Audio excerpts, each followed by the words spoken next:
Hello everyone. मेरे भाई देखिए, दूरदृष्टि क्या कहती है।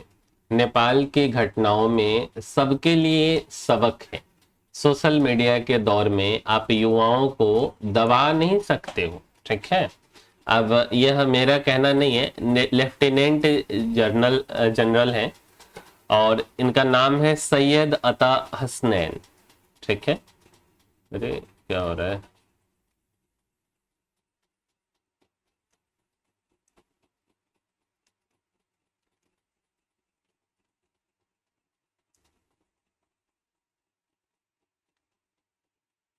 देखिए, हमने पहले भी यह देखा है, हाल ही में बांग्लादेश में, कुछ साल पहले श्रीलंका और अब नेपाल में। प्रत्येक घटना के अपने अलग कारण हैं, लेकिन एक चिंताजनक पैटर्न समान है। युवा आक्रोश, एकाएक उकसावा, जैसे इंटरनेट शटडाउन, कोटा निर्णय या बुनियादी सेवाओं की समाप्ति, और शासन की विफलताओं का एक ज्वलनशील मिश्रण। बढ़ती युवा आबादी जनसांख्यिकीय लाभ जरूर है, लेकिन यदि उसे उपेक्षित, बेरोजगार, अकुशल और हाशिए पर छोड़ दिया जाए तो वो विस्फोटक भी हो सकते हैं। इन तमाम बदलावों में जेंजी और युवा मिलेनियल्स केंद्र में क्यों हैं? जनसांख्यिकी इसमें मायने रखती है। दक्षिण एशिया की युवा आबादी विशाल है,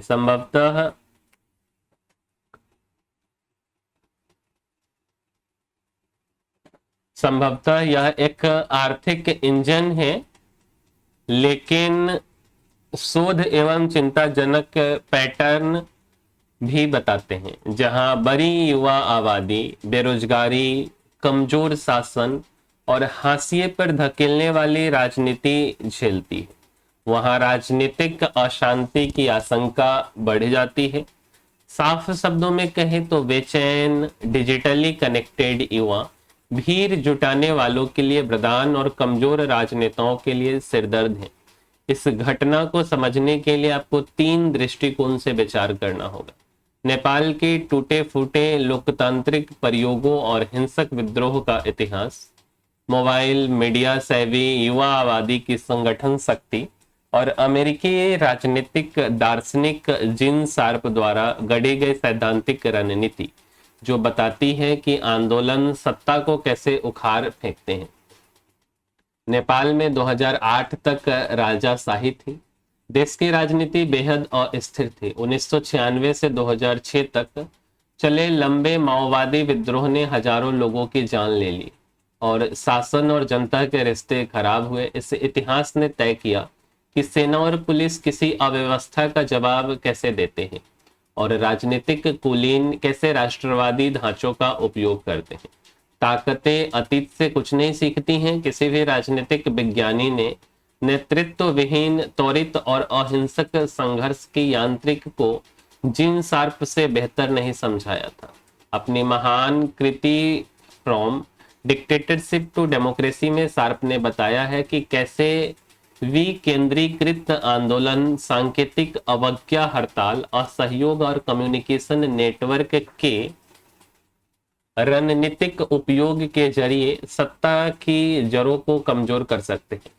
जहां सोशल मीडिया और वहां के प्रक्रिया तेजी से चलती हैं, जब सोशल मीडिया को रोका जाता है तो विकेंद्रीकरण के चलते आंदोलन अक्सर डार्क नेट जैसे एनक्रिप्टेड चैनलों के जरिए बढ़ निकलता है। 2024 में बांग्लादेश के आंदोलन से इसकी चेतावनी मिली थी। उस घटना ने दिखाया कि एक छात्र आंदोलन कितनी जल्दी राष्ट्रीय संकट में बदल सकता है और सख्ती से इसका दमन करने पर समस्या और विकराल होती जाती है। नेपाल की वर्तमान अशांति को इसी पृष्ठभूमि में देखा जाना चाहिए। नेपाल ने 26 सोशल मीडिया प्लेटफॉर्म प्रतिबंधित कर दिए थे। विद्रोह के जख्म झेल चुके किसी देश में शहरी भीड़ को काबू करने के लिए सेना का इस्तेमाल भी अविवेकपूर्ण था। इसमें सुरक्षा बलों के अलग अलग थलग पड़ने, प्रदर्शनकारियों के हौसले और बुलंद होने, कभी ना भरने वाले घाव छोड़ने का जोखिम है। बल प्रयोग के बजाय भरोसा बनाने, रोजगार, शिक्षा के विश्वसनीय वादे और सुधारों की स्पष्ट योजना स्थिरता लाने के कारगर उपाय होंगे। ऐसे में भारत को क्या करना चाहिए? तो मेरे भाई, जवाब के दो पहलू है, बुद्धिमानी और तैयारी। कोई सैन्य या राजनीतिक हस्तक्षेप नहीं होना चाहिए, क्योंकि इसका फायदा सभी पक्ष उठाएंगे। ऐसा करना नेपाली राजनीति को ऐसे दौर में धकेल देगा जिसे काबू करना मुश्किल होगा। हम नेपाल में अपने नागरिकों के लिए दूतावास संबंधी त्वरित सेवाएं सुनिश्चित कर सकते हैं। सीमावर्ती राज्यों में आकस्मिक तैयारियां चाक चौबंद कर सकते हैं। नेपाली नागरिक और सुरक्षा अधिकारियों के साथ बातचीत के लिए संचार लाइनें खुली रख सकते हैं। नेपाली संप्रभुता का सम्मान करने वाले भाषा में संयम का सार्वजनिक आग्रह कर सकते हैं। सूचना संबंधी तैयारियों के तहत गलत सूचनाओं की निगरानी, उनका जवाब देना और मीडिया के किसी भी पक्षपात से बचना सही उपाय है। अभी संयम ही सबसे अच्छा नैरेटिव होगा। दमन एक अकाल्पनिक समाधान और दीर्घकालिक गलती है।